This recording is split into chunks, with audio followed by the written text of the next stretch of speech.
Too loud in here. It's too loud. It's too loud.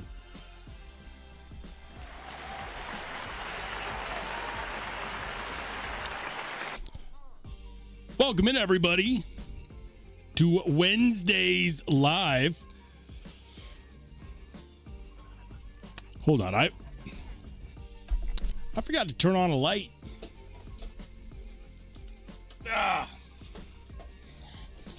There we go. That's better. That is better. All right. All right. Yes, it's 8:07 MST. And I get it. You're like, why does it seem like Rolls just keeps getting progressively later and later? But you see, I was smart. Put on my thinking cap tonight. Let me make sure. Yeah, okay, my mic is on.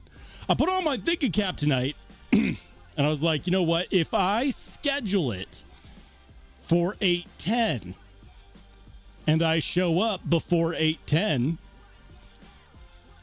I'm not late.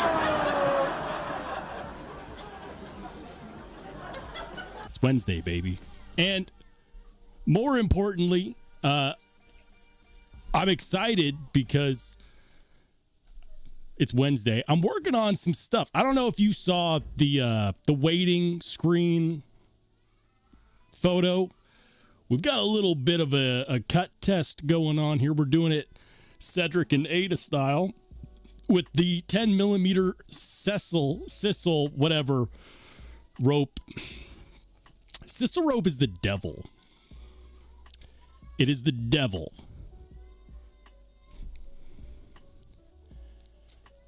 Anyways, cut test battle going on right now between the Vostede Nip Large and the Tempest Knives Mach 71. And I gotta say, I'm surprised because I finished up the cut test run on the Vostede Nip Large, and it did significantly better than I thought it would do. My hand went numb, and not for good reasons. Are there any good reasons? Probably not. So, to give it a fair shake, and because I also want to move the recording of the cut tests out of my studio and into, the workshop, because sisal rope fibers suck. Sisal rope fibers suck to clean up. Clogged the vacuum. Had to go get the shop vac. Wife not happy. Can't imagine why. So, step 1, cut test the Nip Large, done. Step 2, cut test the Mach 71. That's going to happen tomorrow. You know what else is happening tomorrow? It's my birthday. I turn the ripe age of 36. Happy birthday to me. I guess another year around the sun, 36 of them. I wake up, and the older I get, the progressively more my joints hurt. Thumb joint, randomly, sore as hell this morning. Go figure. Anyways, guys, I've been working on some stuff. A little bit of a remodel here in the studio. And I'll show you some. It includes a new backdrop. Boom! Check that out.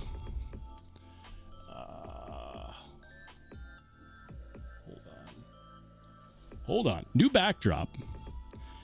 And I'd love to say that it's because heading in a new direction. It was time for a change. No, I 100% melted my old backdrop by spilling acetone on it. Anyways, what in the world? What in the world? No way. Steve!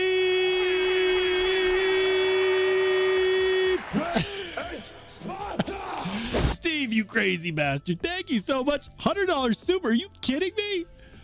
Are you kidding me? Damn, man. Thank you. Thank you. Steve, you're too good to me. You're too good to me. You know, in a world where, you know, Brad tells me all the time that I live in a non-existent fictional fairy tale state. Thanks, man. Says, let's get this party started right. I'll say. Thanks, Steve. What? He did it again.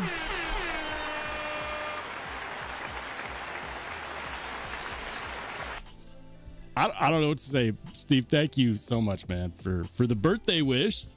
Jeez, $50 after $100? You thanks. Thank you, Steve. Damn. I had my monologue going and it just it all went out the window. I wanted to show you guys my backdrop, but also my lighting. I got more efficient lighting to go with my more natural backdrop. Will I miss the hexagons? Maybe. I kind of like the wood grain though. The wood grain is nice. But I can control the lighting now from here. I've got extras. I feel like it's a more natural vibe. And yes, that is a hot pepper. It's one of those hot peppers. It's the first harvest. The first harvest of jalapenos. And I know you guys are like, oh, jalapenos, those aren't spicy. Store-bought jalapenos, not spicy. They're watered-down genetic variants. These guys, on the other hand, are not. Learned that the hard way last year. These are spicy. So I figured, you know,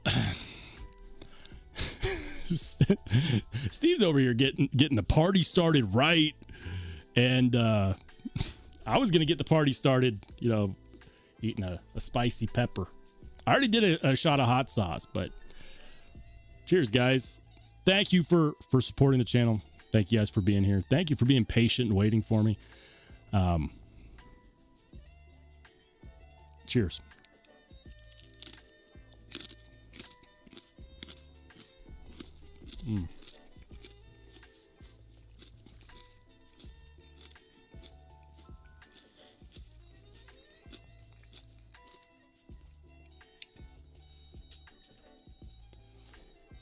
Just got to get it all down in one go.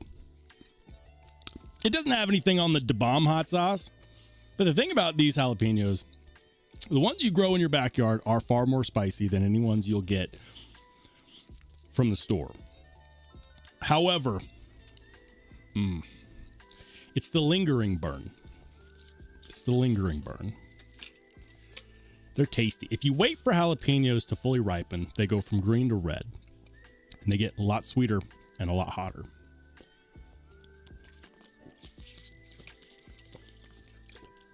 I got a bushel full of them. It's gonna make for some good hot sauce, especially considering that I also have a bunch of frozen blackberries from our blackberry bramble. Blackberry jalapeno hot sauce. We also have habaneros that are growing. So it'll be jalapenos, blackberries, habaneros.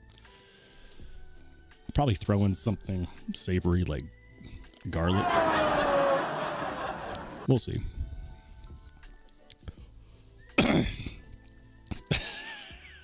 Don't forget the rocks. I'm not retarded, but I like rocks. I could never forget the rocks. You guys are crazy, man. Crazy, man. Bradford Mitchell with the $5 super. You do live in fictional land because Idaho does not exist. You live in Montana. Joe Montana. You live in Montana. I actually did live in Montana for a while. when I was a kid. I lived there for 2 years up in Kalispell. Yeah, it's right next to Glacier National Park. If you know, you know. Beautiful, beautiful country. Love Montana. Montana is what people think Idaho is, with better scenery. Everyone's like, oh, Idaho, you moved to Idaho. It's so beautiful. Such a beautiful state. No, it's not. Idaho is fine. Look, as far as low population states go, Idaho is fine. I didn't move here for the scenery. Cost of living was cheaper than Colorado. Close enough to family with still resources is what it is. Also happens to be the knife mecca. Said what I said. If you want scenery, go to Colorado, go to Montana, go to Oregon. Idaho is fine. But for everyone that tells me, oh, Idaho is so beautiful. No, Idaho is average. On the hotness scale of like attractive scenery, Idaho is like a solid 6. I get so annoyed when people are like, oh, Idaho is so beautiful. No, it's not. Like, it's fine, but it's not so beautiful. Especially if you've lived in truly beautiful areas. Brad, thank you for the $5 super. Appreciate it. I still have some pepper left. I'm going to finish this guy off.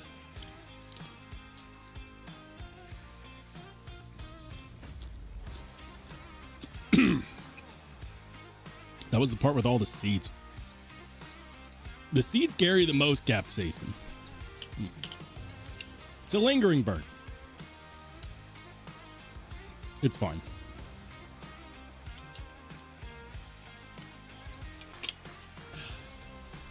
The water's not to help with the burn, because if you eat spicy things, you know the water doesn't actually help.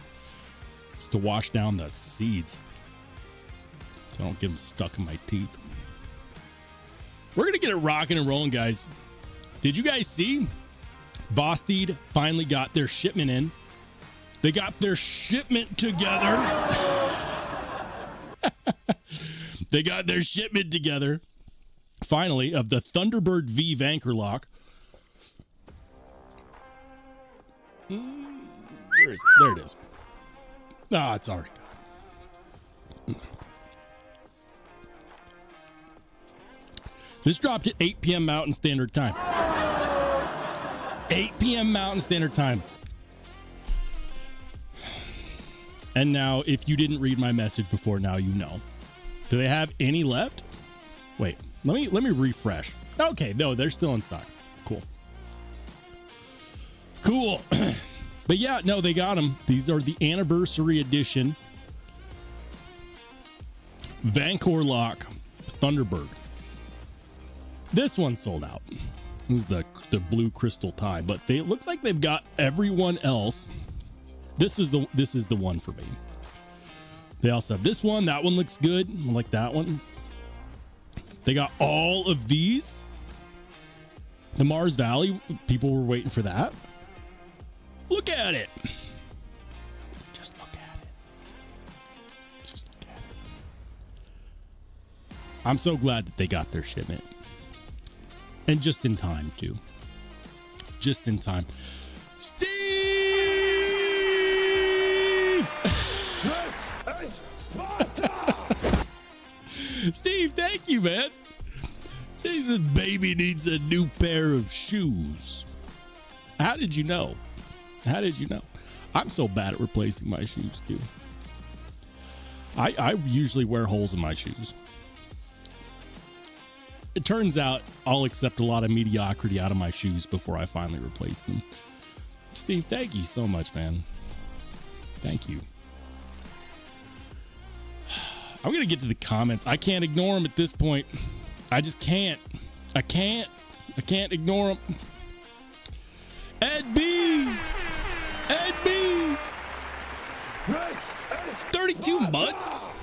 Damn, you've been here a long time, sir. The channel's been up.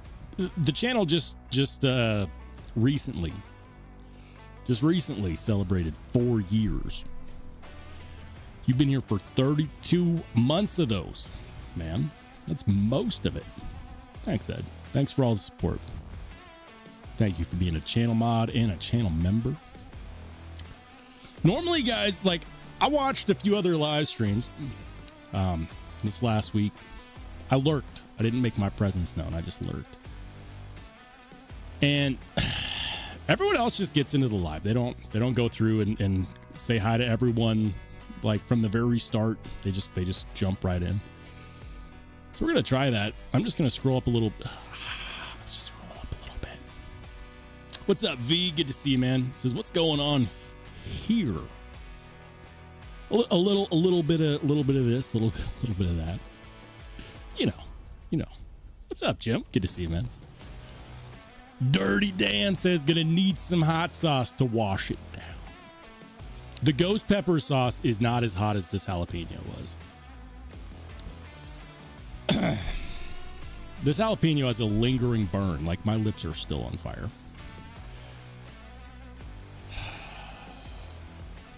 Henry G. Recent. I almost said giveaway, but it wasn't a giveaway. It was a raffle. Recent raffle winner. All the raffle stuff has been shipped, guys.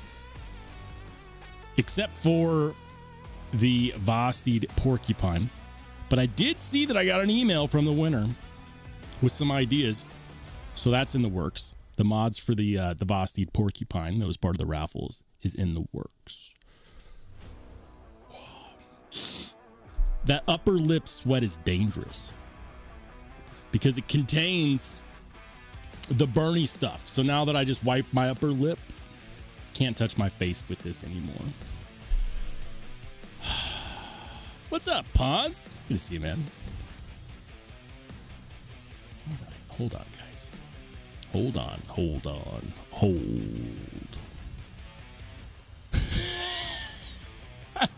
Jim says, I literally have boots older than Rollshambo. Jim's boots can vote. Jim's boots can buy beer. Jim's boots sound like really good friggin' boots. What boots do you buy, Jim? Your boots are more than 36 years old? Damn. That's crazy, dude. Shot Glass, what's good, man? He says, what was that? 151 with Tabasco?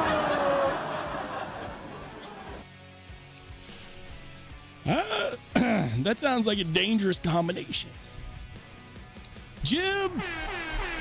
37 months. 37 months, right as I'm about to celebrate 36 years. Jim's been here for a long time. You know I appreciate you, Jim. Thank you for being here, my friend. 100%. Oh my goodness, you guys gotta stop. You guys gotta stop. Henry G. I'm not retarded, but I like rocks. This is happy birthday roll. I like rocks. There's $10. Thanks, dude. Appreciate it. I'm having fun, guys. It's a fun night. I'm really excited about being able to do this. Like, this is cool. Now I can talk about knives and actually show them without being like, oh, here's the knife and my fat hand in the, in the background. What? Blue! Thanks for the 5 gifted, Blue. Appreciate it, man. And you guys are you're doing the most. Thank you. Appreciate it. Hold on. I'm so far behind. I don't even know. Knives Fast. Casey, get over here. Oh man, dude. Okay, so I'm gonna give you guys a little bit of a preview. Okay, this is the Tempest Mach 71, and he still has some variants of this available. This is a super performance heavy knife, and when I initially talked to Casey about potentially making content around this knife, I didn't want to do just another regular review. I feel like once there's been like 5 or 6 or 7 or whatever, it starts becoming a matter of how do you bring something new to the table so that people actually want to watch? What kind of value can you bring, right?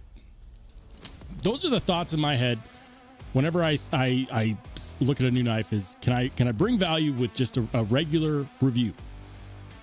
how do I best bring value? Because the focus on this, in case you didn't know, is 100% on this high performance design.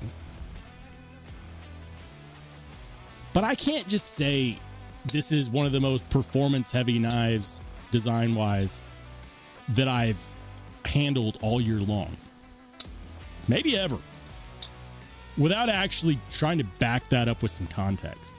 So, what better way to do that than to pit it against one of the other recent releases this year from Vostede in the Nip Large that is also very performance heavy. So, here's the insider information that you're going to get because you're part of my live stream tonight. I hit this up on the TS Prof. Look at that edge. You see that? That ain't stock. Nah, that is a 17 degree per side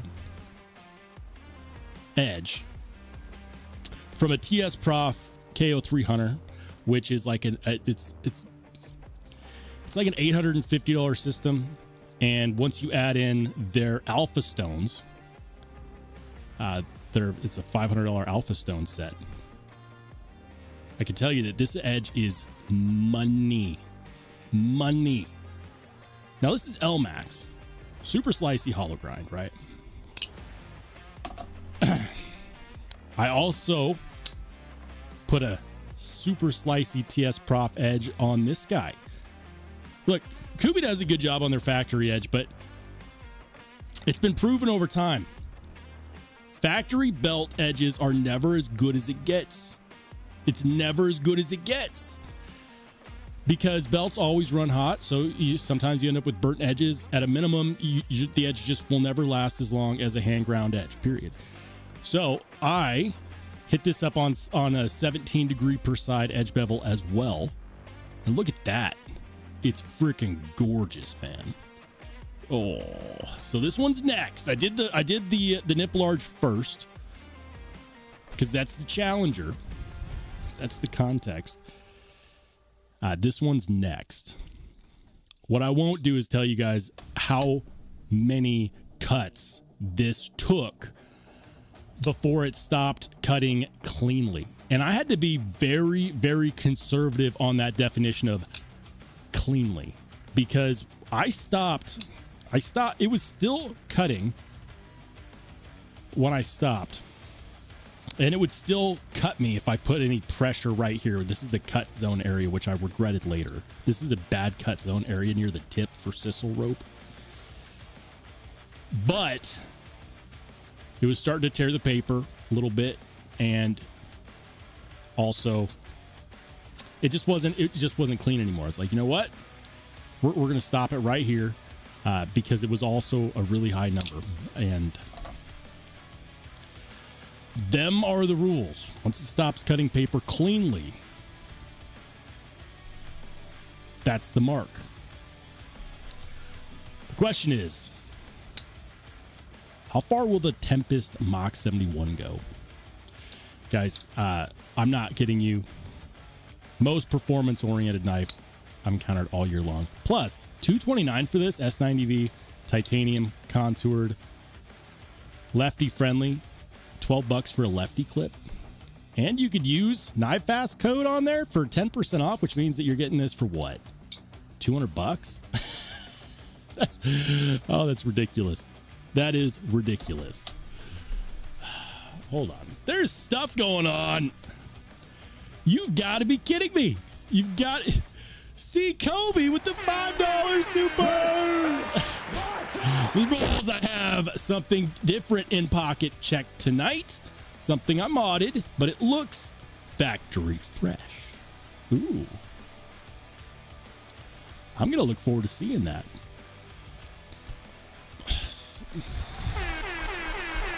Steve! Steve, what are you doing, man? What are you doing? What are you doing? Another $100? Damn. It says dinner is on me. You don't have to do that, Steve. Thank you, man. I don't know what to say. I don't know what to say. I'll be honest, guys. Like I never feel like I deserve it when I get super chats. So, but thank you. I can't believe it. Neil's here. This is Sparta! I'm still paying for this. Happy birthday. Happy 32 months. Neil's been here for a long time too. Damn. It's always good to see you, man. The Night's Edge. You guys subscribe to the Night's Edge? You should be. Neil, always good to see you, brother. I'm blown away. You guys. Thank you. I don't even know what to say. Casey says the mock belly should bite a tiny bit better, but who knows? It's actually, here's the deal. I was thinking about this when I was cutting with the nip large. Flat edges,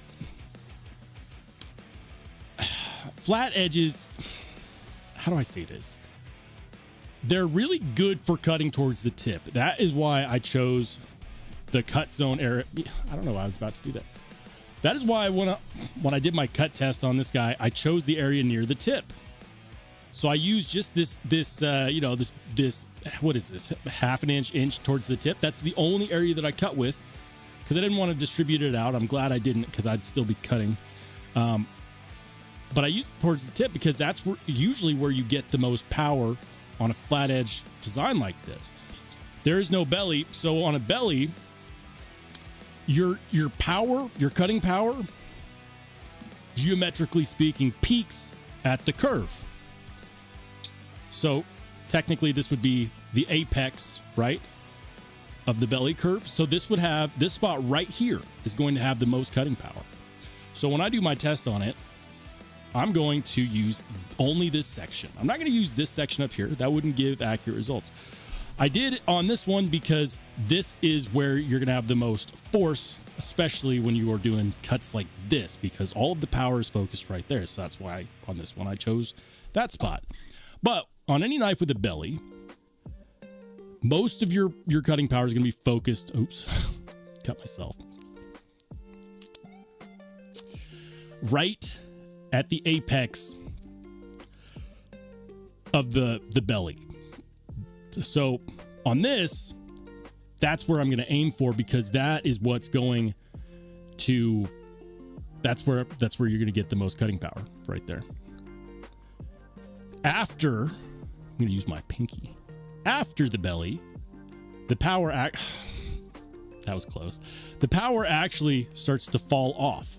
That's why skinners use a knife with a lot of belly, because you can get into the seam of a cut if you're trying to like skin away a pelt, and then it falls off instead of poking through the pelt, which, you know, would ruin the pelt. So it's very important on a knife with belly to understand where your cutting power is coming from. It's not as much towards the beginning or towards the end. It's right there at the apex of the belly, of the curvature. This is such a good knife. Such a good knife. I've been slow getting the content out. I am sorry about that. I've had a lot of things go weird and go wrong this last month. So content has been slow coming, guys, but it is coming, I promise you. Upgrades have happened. Obviously, you see the backdrop. You see the lighting. It's a lot more natural. I feel like this is actually an improvement. I will miss my now acetone melted old backdrop, but at least for now, this is the way. New knife acquisition. This guy right here. This is the Blizzard worn Heretic Crochet. I've been waiting a long time for this guy. Look at that. Look at that. I know. Not everyone's a fan of crossbar locks. I get it. My hands are shaking because, well, this one held a knife and cut several hundred times. Anyways, Blizzard Worn Heretic Crochet. We can talk about it. If you have questions, let me know. And then the other knife that I carried today, Hawk Talon. And look at that. That is also a new edge on the Hawk Talon. Look at how good that is. I hit the factory edge bevel with the TS Prof. Why? Because the edge had a roll in it. And I wanted to see how easy it would be to fix that. And so I used the Sharpie trick, found the factory edge angle, which, by the way, if you didn't know, is 23 degrees per side. And now, even at 23 degrees per side, this was slicing through wet. And I'm not talking about tearing, I'm talking about slicing. This was slicing through wet paper towels at 23 degrees per side. That was not good. There we go. Yeah. Anyways, what in the world is going on? What in the world? What are you guys doing? What are you doing, Steve? Don't tell me how to spend my money.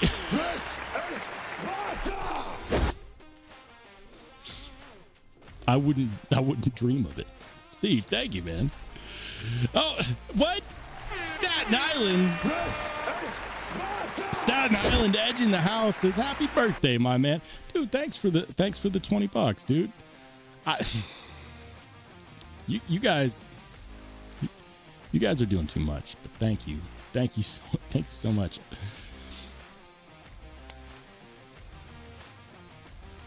See Kobe, 2 years. Happy birthday.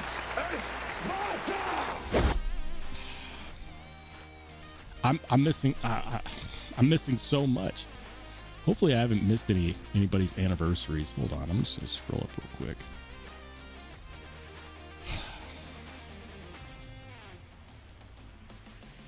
Hold on. I know I'm missing everything in the chat right now.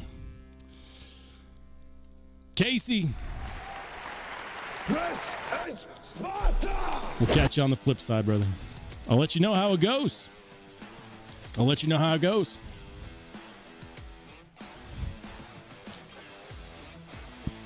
Ed says, you know, the focus worked better when he held it up in front of his face.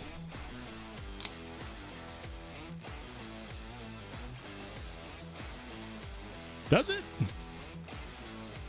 Does it really? I don't know. I feel like you don't get the edge bevel as good. Wait, there it is. Look at how good that is. That turned out perfect. I found that factory edge bevel and I followed it, baby. The roll got fixed. The real magic is the fact that I can move to a top-down shot and you don't see where the other camera is. Whoa. Hold on. No, stop it. All right. You don't see where the other camera is, and I can go bam. John Cena.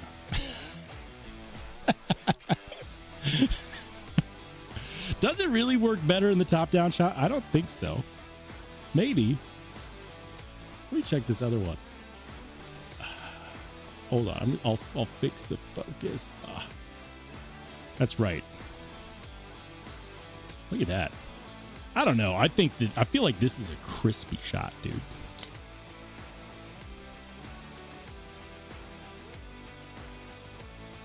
Ooh.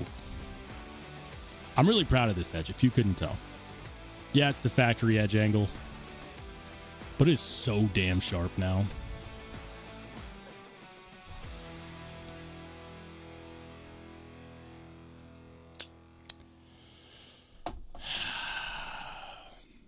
Anyways.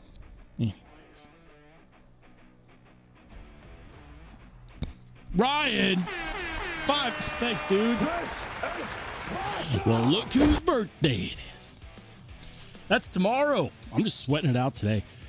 Why? Because I turned off my fan that usually blows cold air at my face because it's hot.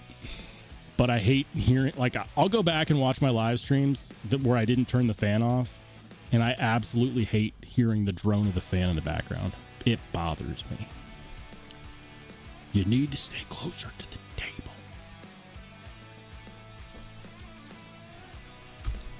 Like this. Is this better? You know how many people have complained about my proximity to the camera? Over the years, people have literally complained. They'll say things in the comment section of my videos like, great video, great commentary, but man, does your face really need to be that close? Look, apparently,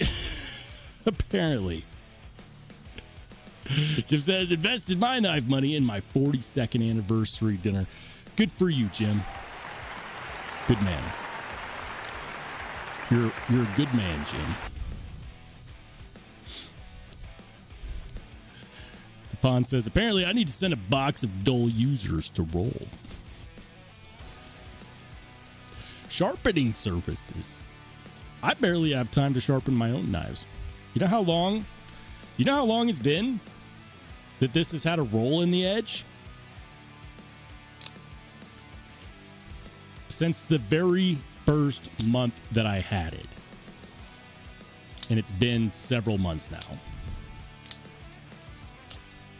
It's been a long time. And I'm just addressing it now. That's how far back I am. That's how far behind I am. Hold on. What is going on? Mike!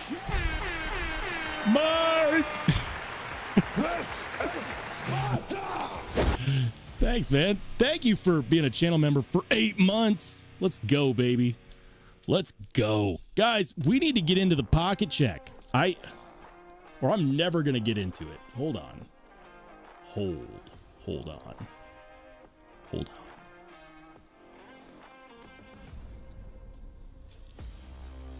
Will it clear the mic? Wait.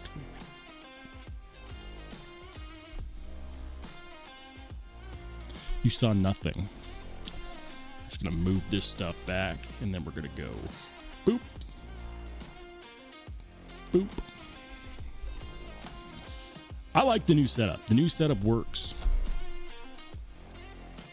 It works. All right. So I did that because the screen where I have the pocket check, which we're about to get into, was being blocked by the other camera that I have on a swiveling arm. I'm so proud of that setup. I'm very proud of that setup. Do you know I used to have to actually take this camera and switch it from the scaffolding, which you can't see, to be a top down? It was a pain. Guys, we're going to do the pocket check. Where does the pocket check happen? It happens in the Only Spartans Discord. If you're not a channel member, most people on the live are, but if you're not, consider becoming a channel member. Once you are, you have access to the Only Spartans Discord, and you can stay as long as you like. If your channel membership expires and you're still in the Discord, you can stay in the Discord. It's about community. I'm really proud of this community. And if you want your pocket check to be shared on my live streams, consider becoming a channel member.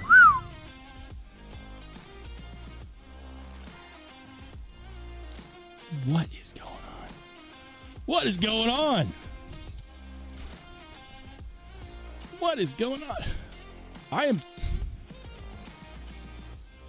I looking at this right? All right. I think so. Okay. Sorry, I was distracted by something in the chat. But it's neither here nor there. Guys, this is the Only Spartans Discord. This is the pocket check. Let's see what the Spartans are carrying today. Renee's got the Chavez Sangre. I'm just going to call it the Sangre. The Chavez. I always said Chavez, but apparently it's Chavez. You have to like emphasis on the Chavez. Sangre 229. He's got a paramilitary 2 warning. A transparent knives 80/20.5 reblade. Yeah, that reblade is hot. So hot. You've got an S30V paramilitary 2 Warncliffe? I haven't seen an S30V version of one of these in a long time. How old is that? I don't think I've seen a carbon fiber. These are all really cool. These are all really cool. I like that. What? Steve! Steve! Proposed to a woman, shot down, and quit drugs. Got lots of money to throw.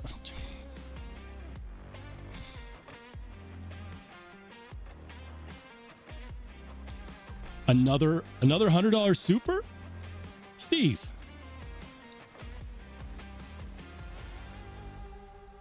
I promised I wouldn't tell you what to do with it, but damn, dude. For the record,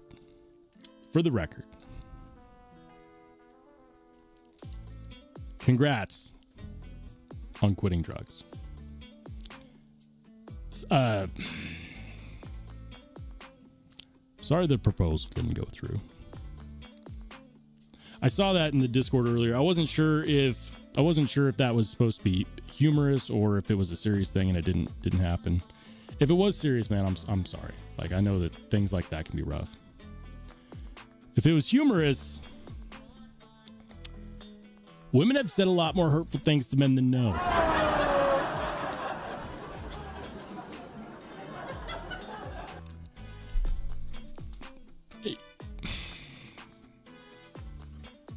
Steve, you've been incredibly generous. Thank you so much. Ed says 8 months is like a decade.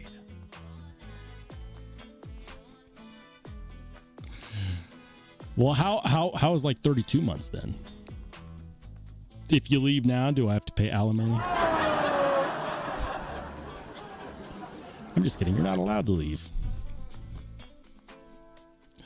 Ryan says, didn't you have a screen or something in the background of your old setup? I used to. And now I just shamelessly don't clean my room and rely on bokeh. That's the blur. That's camera blur.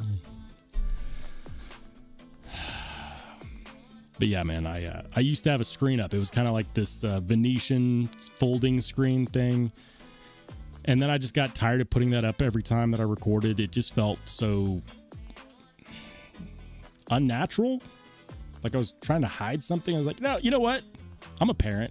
People want to see I got my kid's playpen behind my desk. Like, who cares? Yeah, the other computer desk is a freaking mess. Who cares? Right?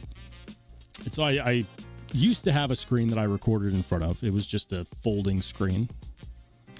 And then I decided that kind of lacked authenticity. I'm a real human being. Oftentimes my room is messy. Right now it's actually cleaner than it has been. But we're not going to focus on that.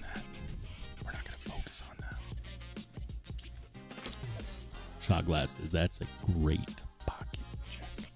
It's pretty good, man. Pretty solid. Pretty solid. And more popped up since we started.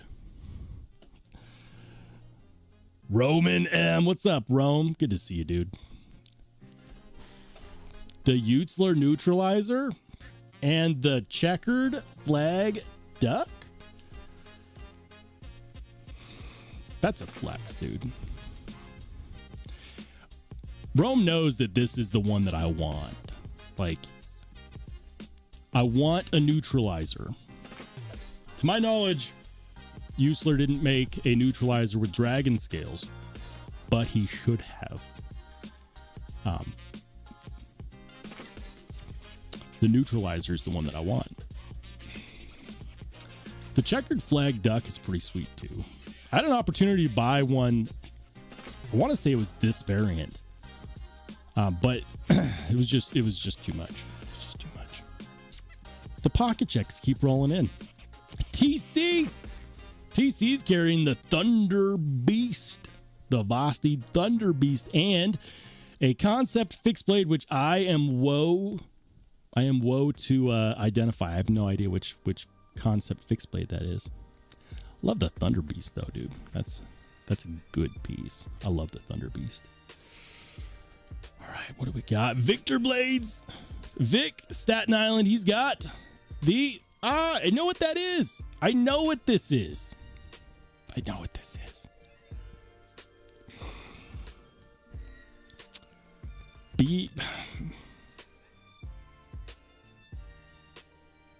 What is it? What is it? It's not a BMK. I have failed. I failed. But he's also got an American Blade Works slip joint with the angled milling, which I am familiar with. I have that one. Good freaking piece. All right.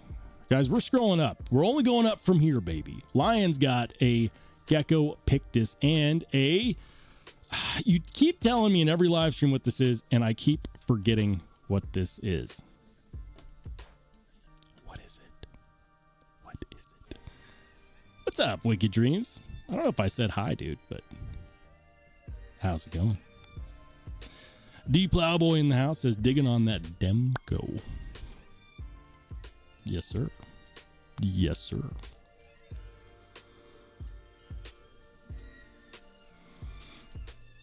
Yes, sir. I like that Demco too. Steve! Steve! What are you doing, man? What are you doing? This is Sparta! Another $50? Damn. Says, no, we laughed. I'm a nightmare. I would never torture a woman with marriage. Apparently, I would. / did.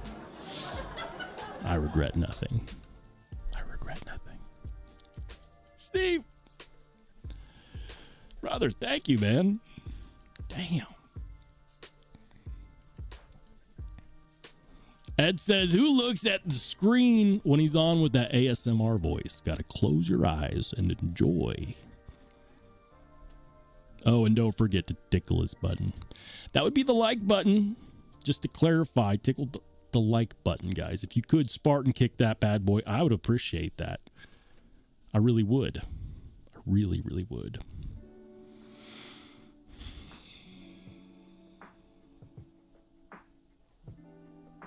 My brain is exploding. Did I miss this one? I did. All right. So this, you mentioned, this is from C. Kobe. He mentioned a knife mod that looks clean like it's from the factory. But C. Kobe, I don't know what this is, dude.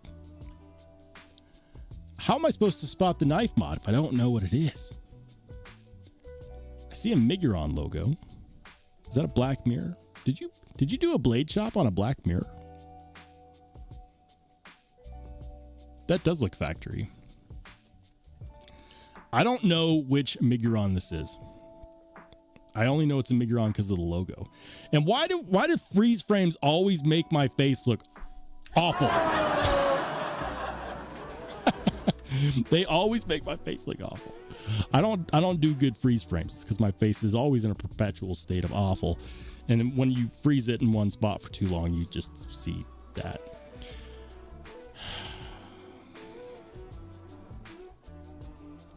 Lion, not a sheep.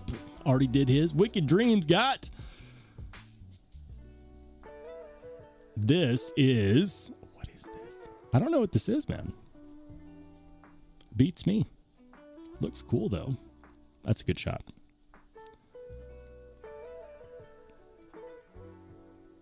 I dig it, dude. I dig it. I don't know what it is, but I like it. I like the straight back designs. I really do. Dale Lane, what's up, Dale? Dale's got this is the new Knives knives. What's it called? What's it called? It's a crossbar lock that has a detent, but I forgot what it was called. Jared, if you're watching, don't hate me, man. This is one that I was actually interested in, and I forgot the name of it. What is it? I'm not sure. That's cool. Mirror polish on that bad boy. Very nice. And then this guy right here, also no idea what this one on the far right is. Oh, it's a Numb Knives. That's what it is. It's a Numb Knives. It's got the pinch lock. Didn't recognize the blade, but I recognize that lock anywhere. That's a pinch lock. This one, it's bothering me that I forgot what this was called. Don't tell Jared. If he asks, yes, of course I remember what it's called. Black Mirror is Max Ace. Fair. Miguron, Max Ace, potato, tomato, right? It's the Carrix. It's the Carrix. Is it my fault that I always mix up Miguron and Max Ace? Yeah.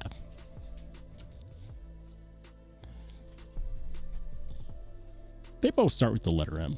Can I get a pass? Billy always has the fire. Yeah, he does. Yeah, that's Wicked Dreams. Always has the fire. Yes, sir. Says everyone is familiar with the M4 bailout. The Thai Miguron is a Carrix. It's not. It's a Miguron Carrix, not Max Ace. Max Ace makes.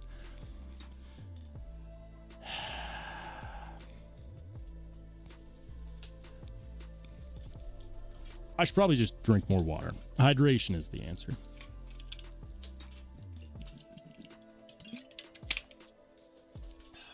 It's the pepper, the hot, the spiciness went to my head.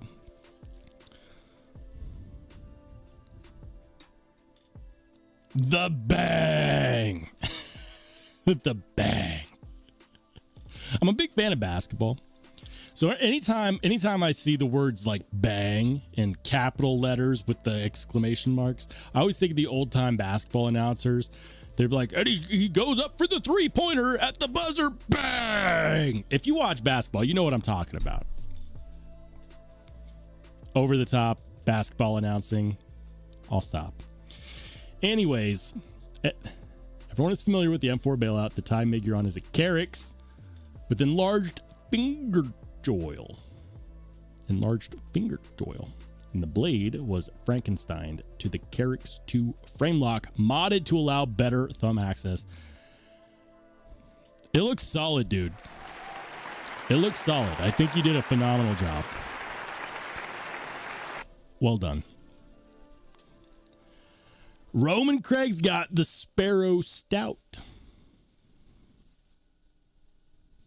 That's a JB. That's a JB Stout. Sparrow? I know a lot of people aren't a fan of recurve blades, but this is or would you consider, recurve hawksbill, but it's a harpoon hawksbill. You want to talk about cutting geometry. The bonus on this guy is that unlike with a traditional blade belly on a recurve like this, it naturally draws whatever you're cutting into the apex of the knife's cutting power. A lot of people see a recurve and like, oh, I don't want to sharpen that. But honestly, sharpening a recurve is not that bad. You just have to understand the right techniques and you can do it. I have stones that are thin enough, like inch to half inch. An inch wide stone would sharpen this no problem. Meanwhile, that is really cool. I keep seeing this, man. And everyone that I know that has one really, really, really likes it. I'm a fan. Aaron D2's got the ported duck, the window duck. I love the way he does the pivots. The pivot has a collar, which also has the pivot collar has a collar. I don't know how else to say it. The ported, is that what he calls it? He calls it porting. The ported window duck. Cat Scratch has the task of Mac Daddy V2 and the Gremlin.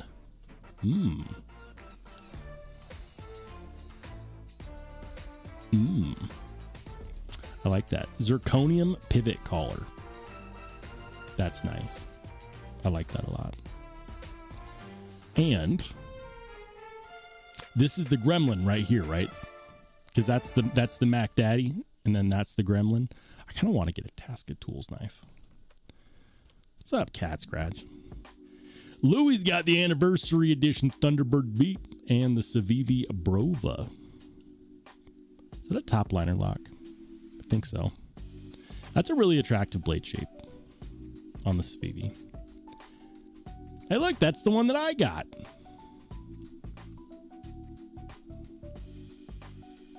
That was my pick. It was my pick. I'm glad to know that we have similar taste, Louie. It's a solid carry, my man. Steve says Dr. J was the man. Listen, I could talk basketball till I'm blue in the face. I have rules on the channel that have made the live stream and my content more appetizing. My rules are all discussion based. I don't talk about politics because there's no better way, no easier way to ruin a nice family dinner than by talking politics. I don't talk sports teams. Same thing as politics, just different brand. And I don't talk religion. And now that I think about it, all three of those are really the same thing.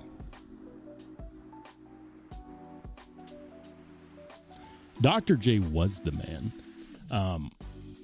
As a huge basketball fan, I can tell you it's been difficult I grew up watching basketball games with my family. Big basketball family. The NBA has changed a lot. What disturbs me is when younger people, and I know many of you guys look at me and you're like, I got boots older than Rollshambo. Looking at you, Jim. That might be true, sir, but there are still young people that I can call kids that are really kids. And when they say, oh, you know, like Michael Jordan couldn't play in this era, or Wilt Chamberlain couldn't play in this era, or, you know, Clyde Drexler couldn't play in this era. Yes, they could. And they would probably dominate because they didn't play with any reserves. Like, those teams needed big guys on the court to literally act as protection. Anyways. Thanks for the $5, man. Yeah, I could talk basketball all friggin' day. Clyde Drexler, Dr. J. Another good one is, what do they call him? Chocolate Thunder, Mr. Daryl Dawkins. One of the first men to break a backboard. Yeah, that's possible. Or at least it was. They didn't have breakaway rims back then. I'll leave the sports talk. I'm breaking my own rules now. Anyways, that's a great carry, Louie. Ed's got, excuse me, Ed's got the Ketuo Usurper by our very own Mr. Sever7.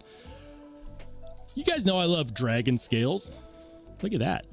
Really freaking cool design. Deployment window, but it's inset window, so it's not all the way through. That means you get just the tip, right? Just the tip of the finger in there for nice little reverse flick action. It's got the front flipper. Solid photos too.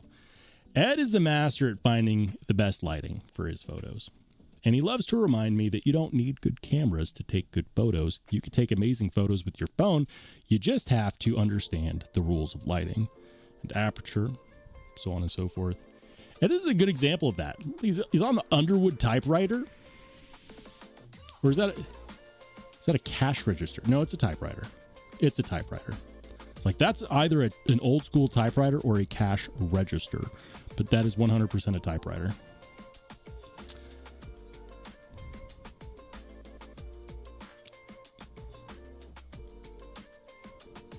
That's a great shot, dude. Ed says, anyone can play in this era when you can take 5 steps without getting called. Yeah, everyone travels. Every time somebody gets called for traveling in the NBA these days, I laugh. Like that was an arbitrary call. The Bonds has the Warning Wednesday at work. He's got the Demko 8020.5, Indeed 2, the Concept Tuckamore, that's a good one. And after work, carried the Wee Reaver and Roll Approved Dried Fruit. That is not true.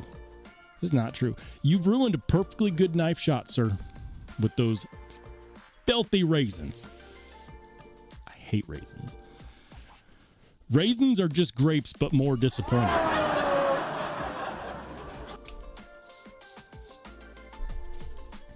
said what I said.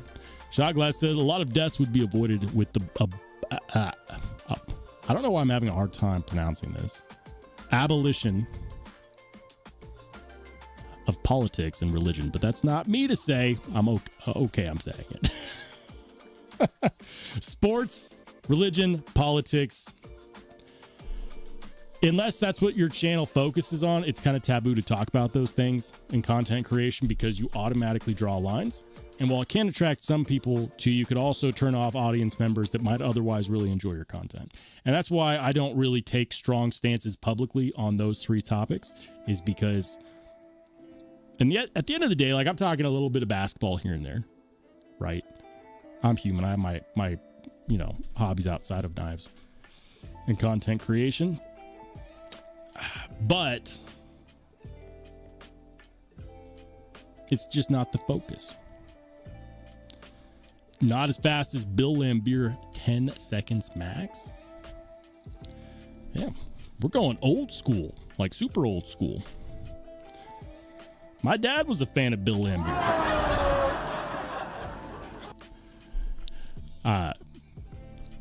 Random fun fact about me. I told you I'm a huge basketball fan. My dad was a basketball coach. His team won multiple state championships. He was the impossible father to impress on the basketball court. And I was the kid that was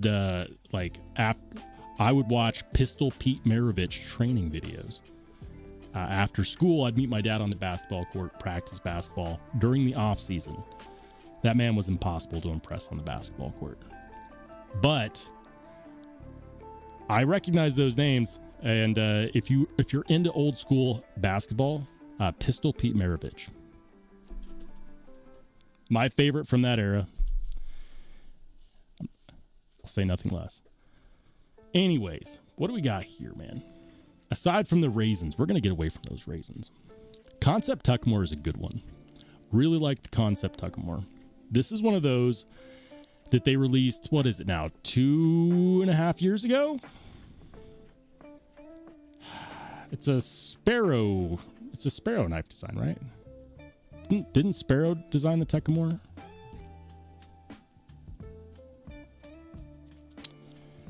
I'm trying to remember. Was it Sparrow knife? Greg Shop, did he design the Tuckamore? I don't remember. Maybe not. I might be thinking of a different model. That's clean though, man. That's solid carry. Jim says, I saw the pistol play live when he was at LSU. Incredible player. A true master. John Tagamori's got a quiet carry. Rincon. He's got a quiet carry Rincon. I really like this knife. I am upset that quiet carry took away the milling lines from the blade. The very first release they did, they had the 3D milling lines on the blade. Some people don't like it. I love it. I feel like it adds a lot of character to a knife. And then they started releasing the other versions of that knife, and they had gotten rid of all of the ones with milling lines, which is a damn shame. This knife is polarizing, though, because a lot of people love it, and a lot of people do not love it. Jim's got Warncliffe Wednesday as well. He's got the Spyderco Yo Jumbo. He's got CRKT Stiff Kiss. He's got the Rosecraft Clinch River Swayback. Okay. I'm sorry, it's not the Swift Kiss. It's not it's the SPEW. I get them mixed up. Apologies. SPEW. I was trying to do it without the crutch of reading your comment.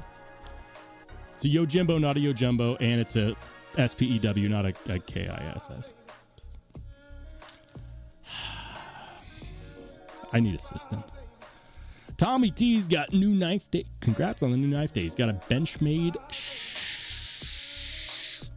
That's a shootout?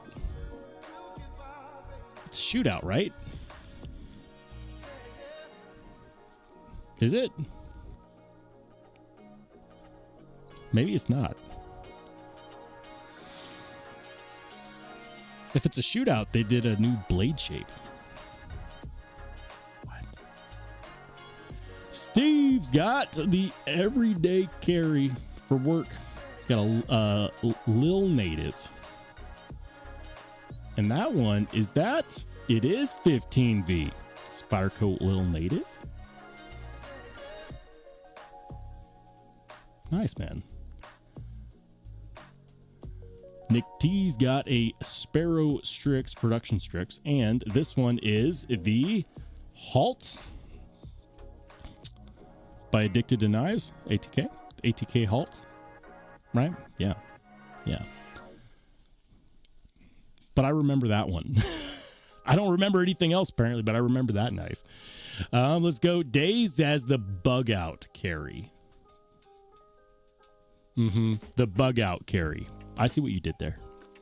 He's teasing me because I always talk about how I never know what he's actually carrying because it's something that he modified, usually with the regrind, and I have to guess.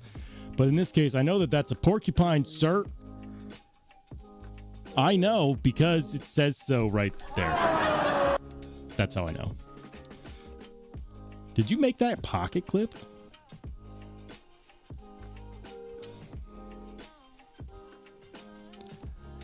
I'm convinced that Daze could probably make his own knives. He can regrind. I've seen him manufacture stuff. Like, where'd that pocket clip come from? I've never seen that pocket clip before. Did you make that? He doesn't do work for anybody, though. He only does work for himself. Budget carry, not bug out carry. Budget carry. I misread that. It's like I thought it was a miss, like an intentional misleading. But no, apparently I just can't read. It's not bug out, budget carry, porcupine. Paperclip's got an Nooms on. I would recognize that knife anywhere. That one's with the bead blast too, and it's the drop point harpoon. People take note. This is the one to get. People that have wanted an Nooms on for a long time, what happens is that they wait, they try to get one, it sells out, they get cart sniped, and it continues, right? And then a Tonto version comes along, they buy that one because they're tired of missing, and then they spend the rest of the time wishing that they had gotten the drop point version first. Don't do that. Get the drop point version first. Although there are a few people that do prefer the Tonto. Last time we did a poll in the live stream, I think it was like 70% preferred the drop point. I know I do. It's crazy, man. That's crazy. What am I missing over here? What am I missing over here? Steve! We're going to highlight you again, dude. I know, I already shared this one, but Steve has been incredibly generous tonight. I'll highlight people however many times that I like. Thanks again to Steve. All American Shooter, what's good, man? Coming in with the old school emojis. I haven't updated emojis for the channel in a long time, but I like that. The rabbit hole emoji. Rabbit hole emoji is my favorite. I made that one.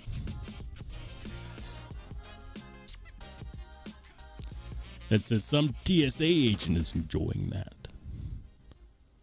Enjoying what? What's he enjoying?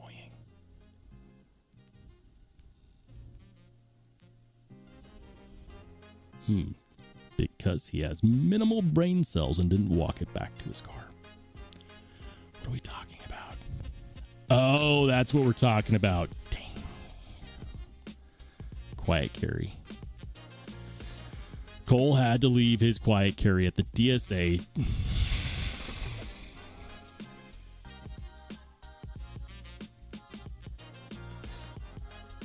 I would just cancel my ticket. Sorry, can't make it. Can't make it. But you have to ask the question, like, for people that fly, okay, maybe you can't carry it on the plane with you.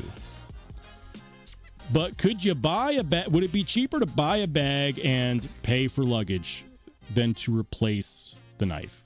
Which is cheaper? Because you could put it in checked baggage, right? I mean, yeah, if they have the opportunity to lose. I'm going to move on. What's up, Gizmalian? Good to see you, dude. Joe's Garage says, I want the Doppler version. Steve says, Tonto Umnumzon is better than Drop Point. Umnum. No! I mean, it's all subjective. It's all opinion. But no. It really isn't. It really isn't. And I'll tell you why. Because nobody wants to sharpen the Tanto Umnumzon. Okay? And I know this because when I sharpened my Umnumzon, I wanted to look up videos of other people doing it to see if they did anything special with the way that they sharpened the belly on it, because I didn't want to screw it up too bad. And all I found were videos on sharpening the Tanto, whatever, and people talking about screwing up sharpening the Tanto.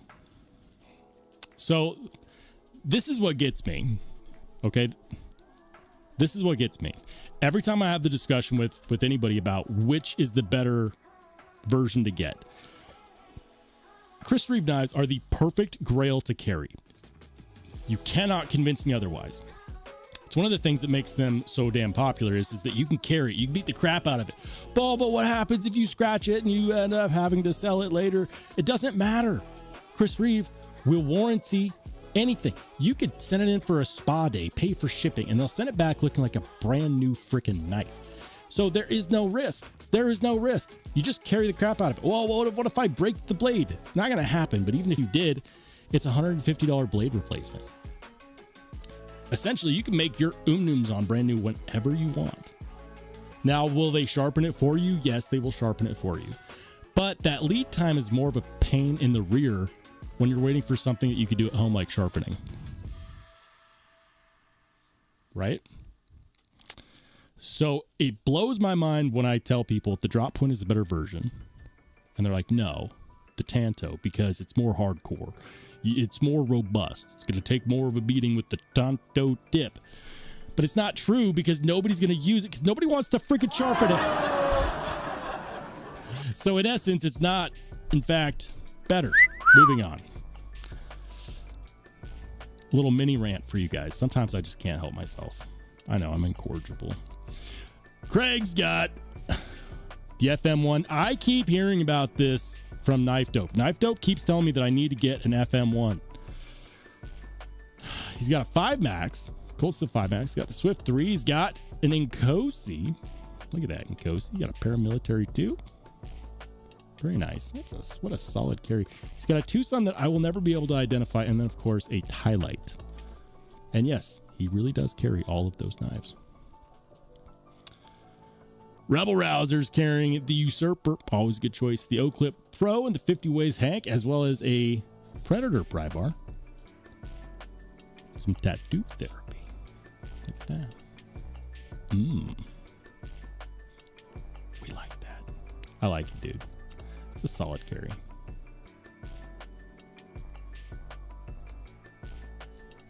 Very nice. Very nice indeed. Tom's got you got an Aurelius? Nice, dude. Talk about knives that are hard to get. These Cerberus Aurelius knives are really freaking hard to get. Big Idea Design bolt action marker, the Grimsmo Saga. Oh man, you've got the Grail pen and the Grail knife and a bolt action marker. I know you've always got the marker on you. The Grimsmo Saga is such a cool design too. Comman's carrying a pair 3. He's got, who does the wallet, dude? It's a good looking wallet. Is that I recognize that that logo? What is it? Who is it? I don't know. Solid carry though, man. Really, really reliable carry. Ooh, Drinkwater's got one that I really wanted. He's got one that I really wanted. This is the Warcom, the SOCOM Warcom. So it's an inset liner lock Warcom. The only issue I have with this is that microtech, so it's a liner lock, aluminum scales, but it's the Warcom blade. The Warcom blade is the reason why it's expensive. It's also something that they just released at Blade Show. They want like $400 for this bad boy. You could have gotten it on sale during my microtech sale for a bit less. I want to say it was what, like a 20% discount. Either way, at the $400 plus price point, I struggle with the price valuation on this, but it doesn't make me want the damn thing any less. Like, that's really freaking cool. And it's got to be good if you're carrying it next to the ephemeral. Is that the right word? I think so. Spyderco McBee. You've always got this one on you. How many days straight is this carrying the Spyderco McBee? Let me know. What do we got? Plowboy's got the Custom Knife Factory Capitalist, a belt and suspenders type of carry. What? The Capitalist? I don't know if I've ever seen this one. That is really freaking cool. Really freaking cool. Custom Knife Factory does really good work. I mean, it's... I feel like I always take them for granted until I get one in hand. I'm like, oh yeah, that's why these cost so damn much, because they're really freaking good. The machining on them is just perfection. And the Hamilton watch, solid, dude. I really like that. I don't know if I've ever seen a CKF Capitalist before. That sharpening choil is ridiculous, but it looks effective. Like, no, this is not, in fact, a choke-up point. It's just a sharpening choil. No, don't try to choke up here. Don't do it. Just a sharpening choil.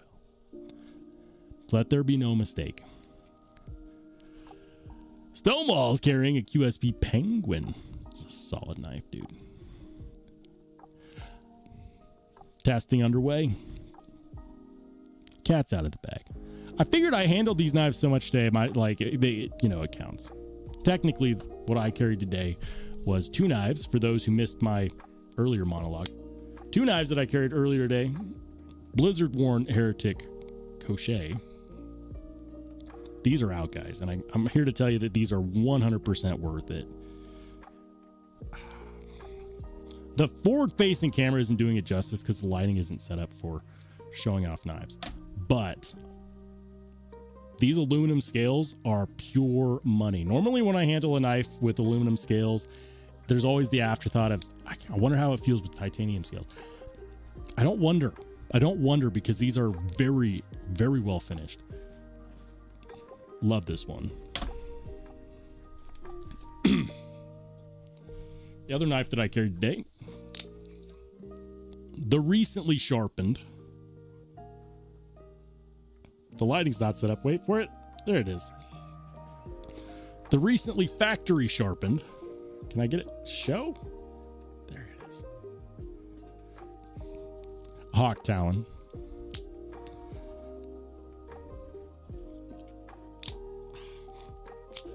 Love the Hawk Talon. Hold on. What's going on here?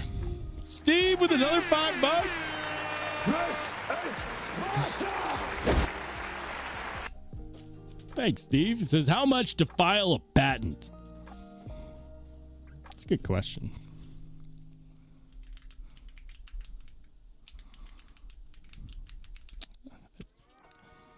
What is it, like the cost of a patent lawyer?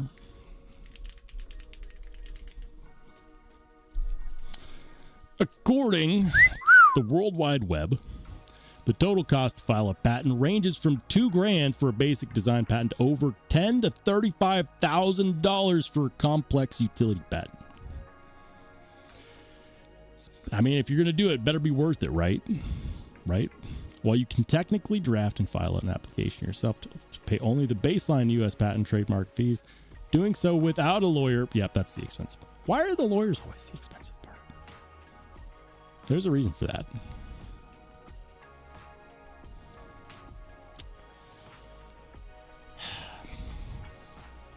What are you gonna patent, Steve? What are we patenting? What are we patenting?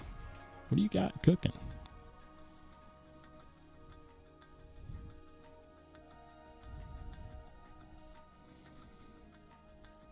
Matt Bartholomew, what's up, dude? Or Matholomew, my bad. Happy birthday, Rolls. I used your 3-to-1 water acid tip to etch my 8020 and M4. Been using straight ferric acid for the longest and never loved the result. Man, what a difference. Thanks for the pro tip. There you go, baby.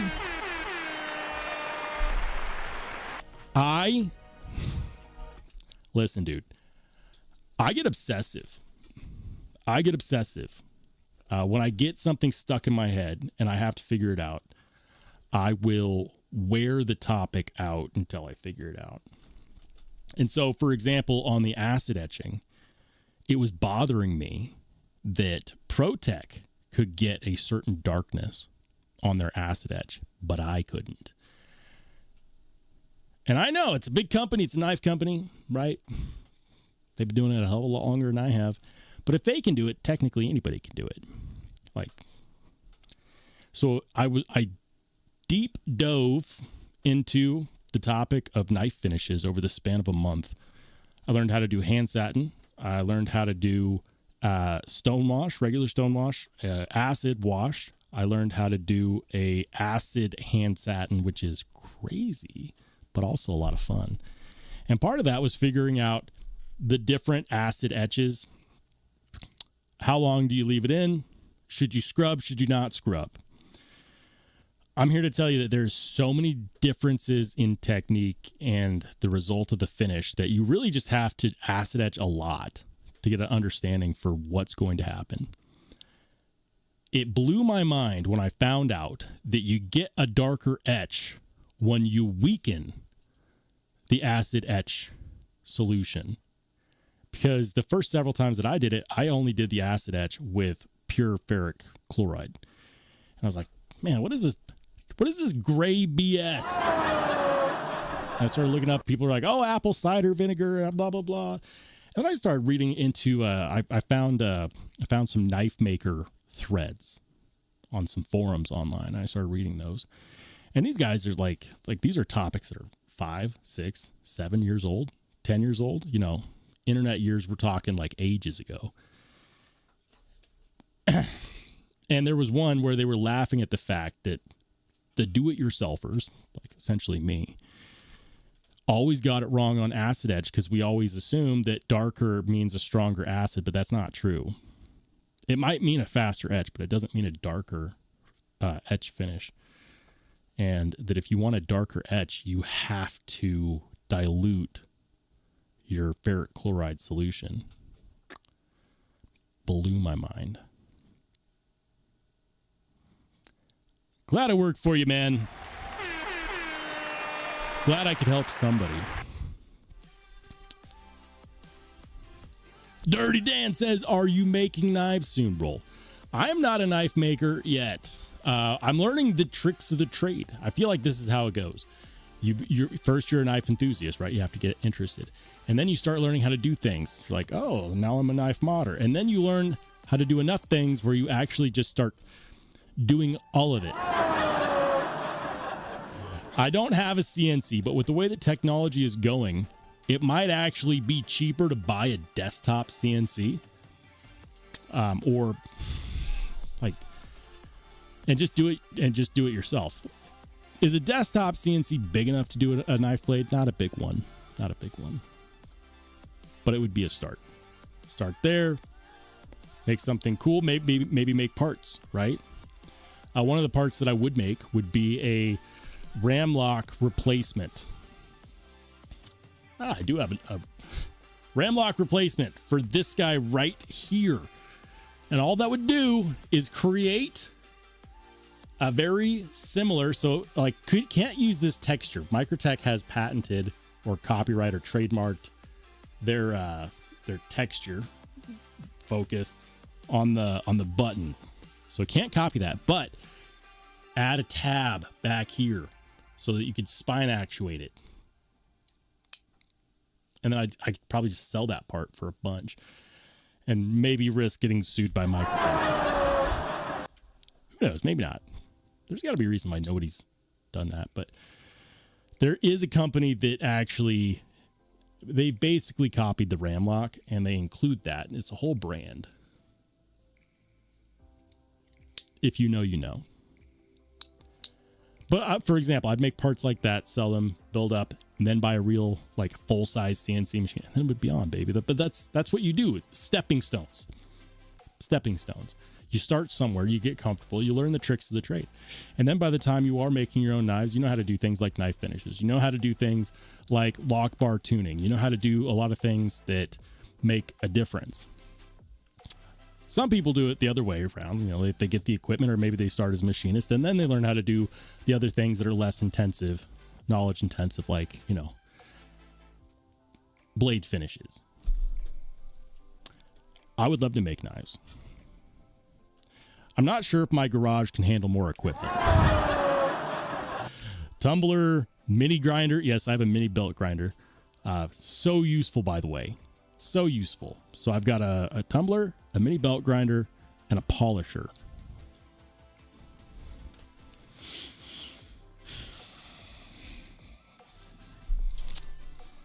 What's next? What's next?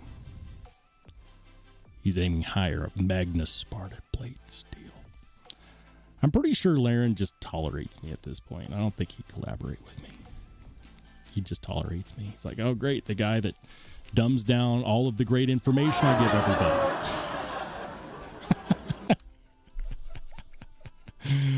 Oh, man. Hold on. Drinkwater says, I've been carrying that McBee for 3 years this month. Every single day for 3 years, and I've seen it in all of your freaking pocket checks, dude. That is commitment. That is a true EDC. And that's exactly what I talk about. Whenever I mention EDC size, I piss people off because I say EDC is no more than like 3 1/4 inches. And people are like, no, I carry a much bigger blade every single day. Every single day I carry a bigger blade. But most people don't. Most people will actually gravitate naturally without thinking about it towards smaller knives. Why? Because it's something you can carry and you don't think about. The bigger a knife is, the more you think about it, even subconsciously, because it's just a bigger thing in your pocket. And that's not the way it is for everybody. Some people have really large hands. And for those people, yeah, I get it. You know, your EDC, your true EDC might be a blade that's larger than that. But that's why I considered an EDC sized knife to be a folder with a blade no longer than 3 1/4 inches. Highly debated by like literally nobody but me. Anyways, we're going to get back to the pocket check. Ooh, Bradford Mitchell's got the Jurassic. Sorry, my phone is going bananas. My phone is going bananas. What is going on?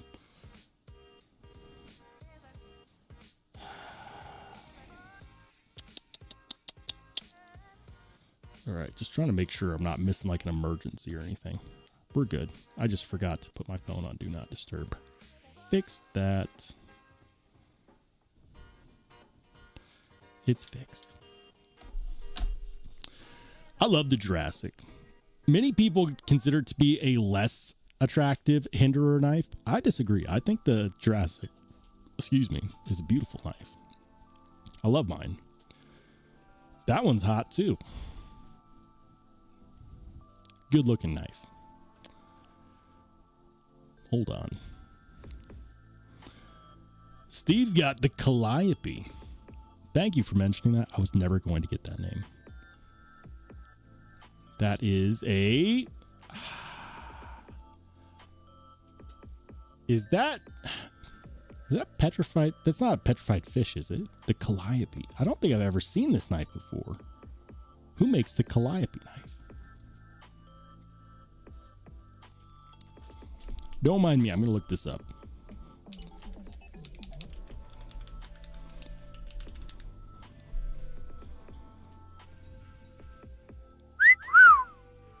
What do we got here? This is not that knife. This is a different calliope. That's the Moki calliope.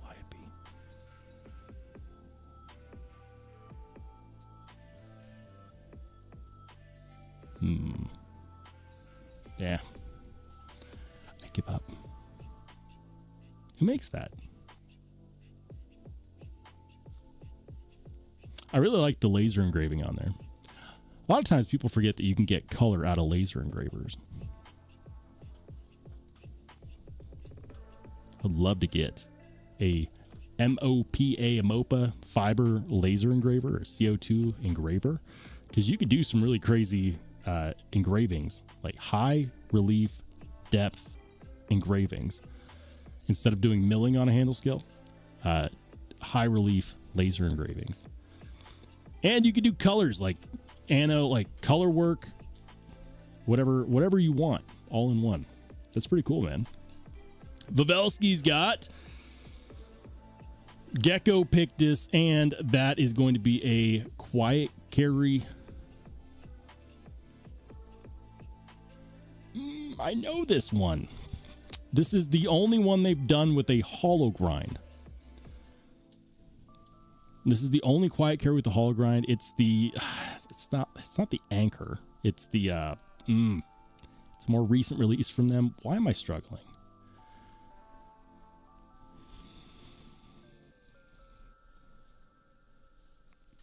That hollow grind reminds me of a Sebenza. It reminds me of the Sebenza. You know what they say about big hands and big feet? Big gloves and big shoes? I'll say. Hold on. Strand, thank you, Sever. That was going to bother me, man. The blade reminds me of a Sebenza. It reminds me of a Chris Reeve hollow grind. I can't unsee it. I just can't. Looks hot, though. I need one. Gizmalian's got the Doodle, the Dixon, the Banish XL, the Venter, and the Swish Buoy. They're all hot, dude. They're all hot. Thanks for the reminder. I actually need to sharpen my Doodle. It's never far. I've got it right next to me, but maybe I should do a cut test with the Doodle after I sharpen it. MagnaCut at 65 Rockwell. I don't know. Has MagnaCut at 65 Rockwell ever been cut tested? Maybe not. I need to move my cut test operation out to the shop because I made a freaking mess in my studio earlier today.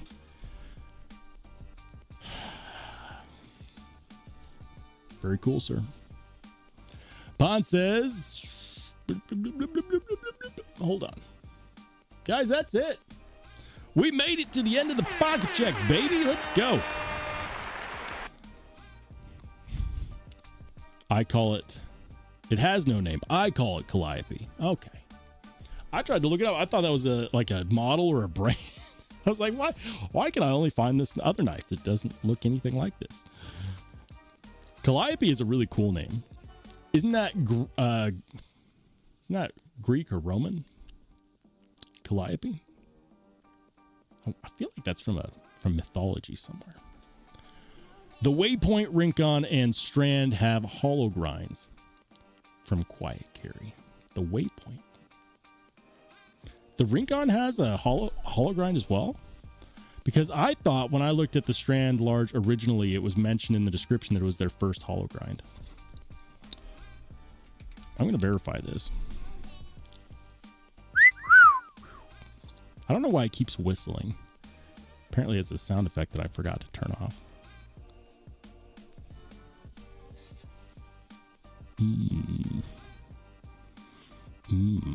The Strand. I just wish they would go back to using MagnaCut or Magnamax.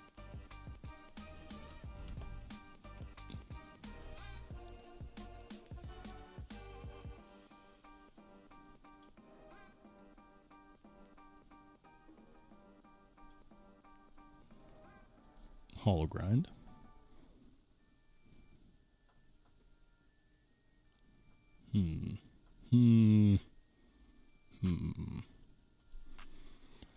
They did a hollow grind on the waypoint. Yeah, clearly. The waypoint was before. I need to just get a waypoint. The waypoint was a model that was released before I was really looking at quiet carry. They have a few in stock. Why don't they have gray though? Have they always been hollow ground? Like, clearly that's a hollow grind. Some knives you look at the primary grind, you're like, yeah, that's a hollow. Some you look at and you're like, I'm not sure. Hollow. I swear when I read the description for the strand large, or the large strand, one of its selling points was that it was the first model they did with a hollow grind. I can actually verify this. When was the quiet carry strand first released? Oh, strand large. 2018.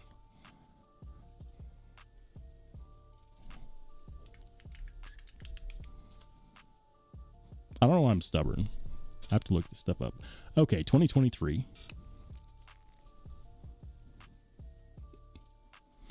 Rolling out mid-2025. Okay. It was the original design to feature a 3.5-inch Van Axe blade. Okay, now let's be specific. When did quiet carry start releasing knives? Just ask the Googles. Just ask the Googles.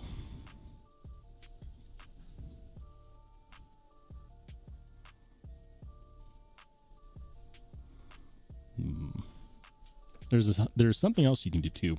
It's called the Wayback Machine. Check this out. Wayback Machine.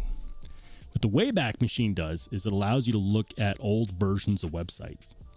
So what I'm going to do is I'm going to type in quiet carry. quietcarry.com.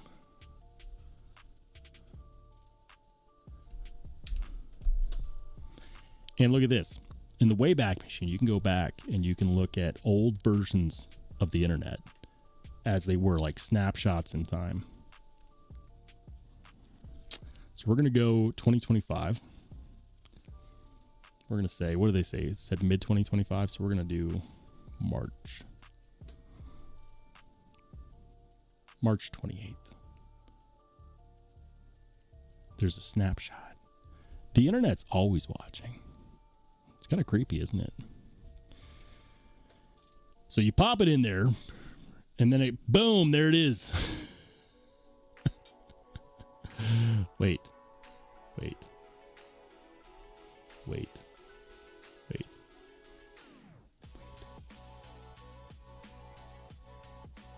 Did it work? Did it work? Did it do it? Did it do the thing? It's recent enough where I'm wondering. Did it actually do? Okay, maybe it didn't work.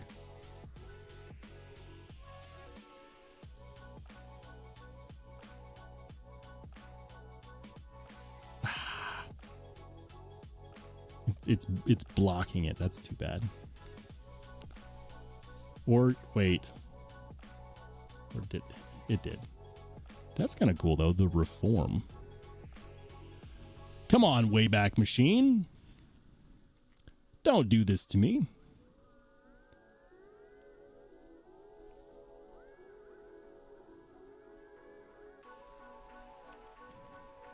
Well, February.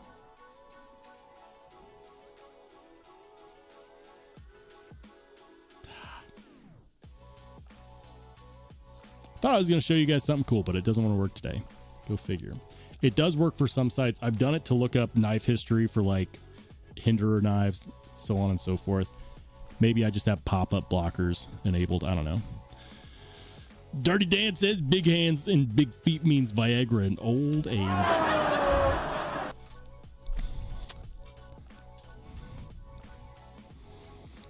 The top muse. Comment says the Wayback Machine making you look like a fool. Don't pity me, Mr. D. It's probably my own damn fault. Actually, I wonder if it is browser based. Damn it. See, this is the problem. I go down these weird interest based dopamine rabbit holes. So right now, for example, I need to know, is it my fault or is it the Wayback Machine that's broken? So I'm going to try a different browser. We're going to find out.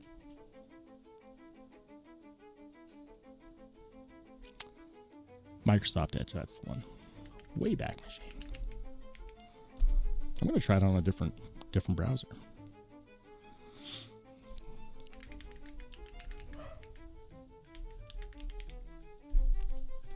Because if it's my fault, then that's okay. Most things are. 2025. What if I click on this? Nope, not working on that browser either. What if I try a different website entirely?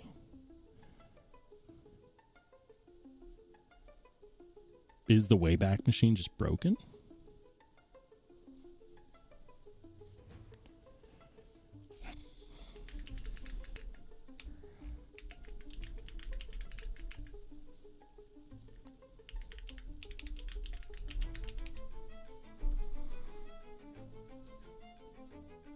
Will it work for a different site?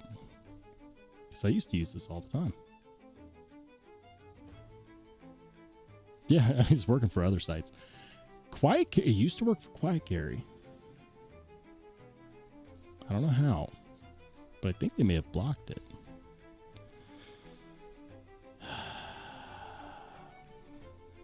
I'll show you guys what I'm talking about. Because it is pretty cool.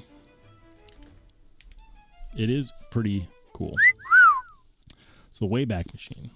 If you type in, for example, Reccomended Knives.com, you go back to 2012. We're going to go way back in the Wayback Machine, back to April 8th. And then you click on it and watch what happens. It's going to pull up the Rick Hinderer website, and then it'll have Wayback Machine here in the corner. Nobody puts baby in the corner. There it is. This is Rick Hinderer's website from 2012. Look at that. The titanium XM scales. Hinderer's website hasn't looked like this in a long time. What did they have what was new back in 2012? Wow. The Field Tech? The FXM 3.5? Hinderer knives from 2012. I mean, oh, that's the fixed blade XM 3.5. Okay. Flashpoint.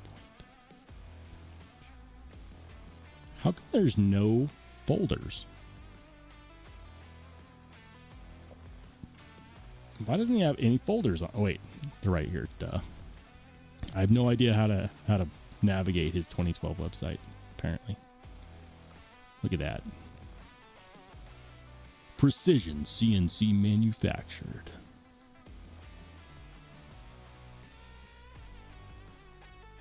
Do we have prices on these guys? Do we have prices on this? Steel Flame. This is just too much fun. I can't help it. I can't help it.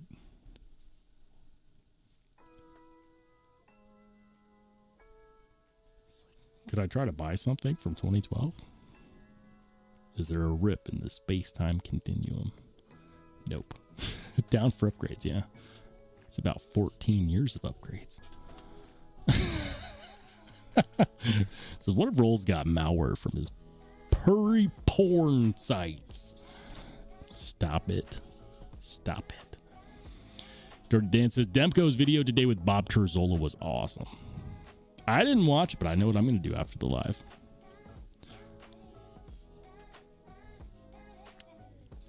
I'm going to have to check it out. Hold on.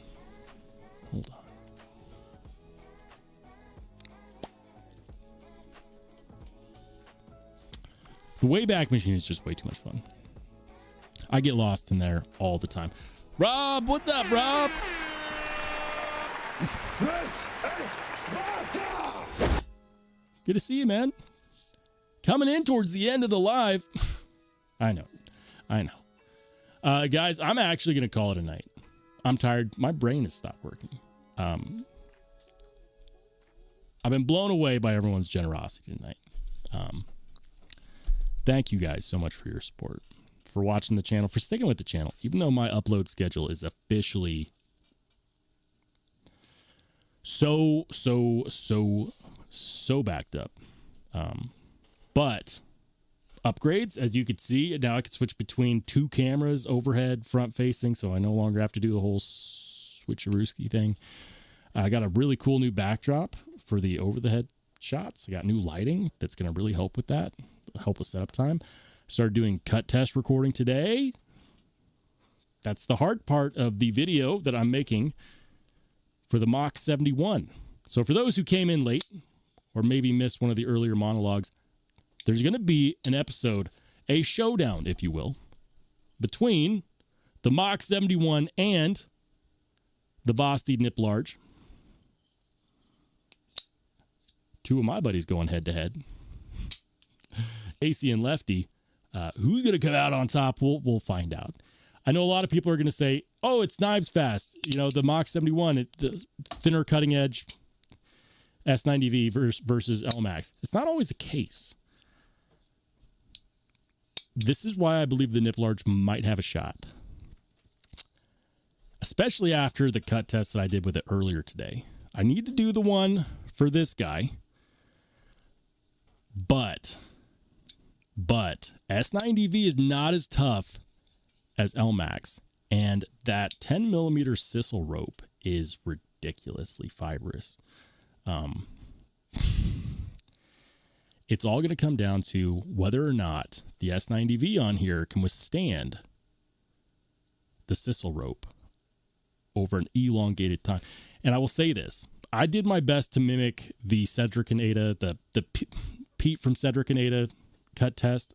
I used same rope he uses. I used like literally the same freaking rope, same size on a cutting board to make sure that I wasn't like outwardly damaging things.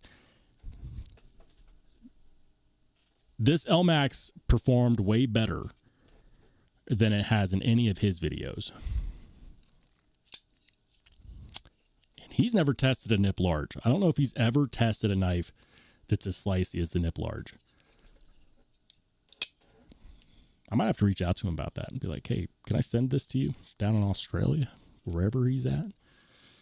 Can you verify my results, sir? Shout out to Pete from Cedric and Ada. Anyways, this has the Mach 71 has its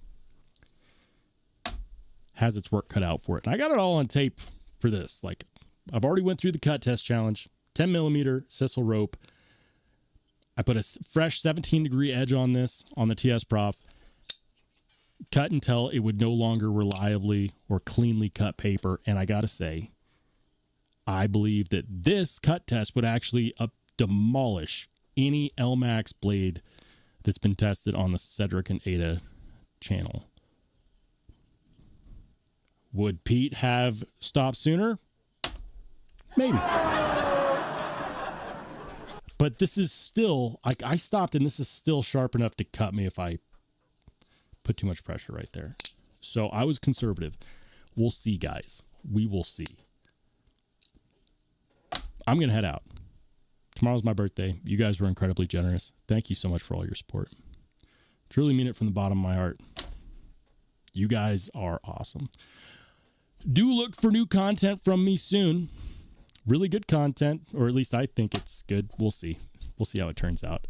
Guys, next time we will be live will be this Saturday at 8 p.m. Mountain, which is 10 p.m. Eastern, which is 9 p.m. Central or 7 p.m. Pacific. Have a good rest of your week. I'll catch you on the flip side.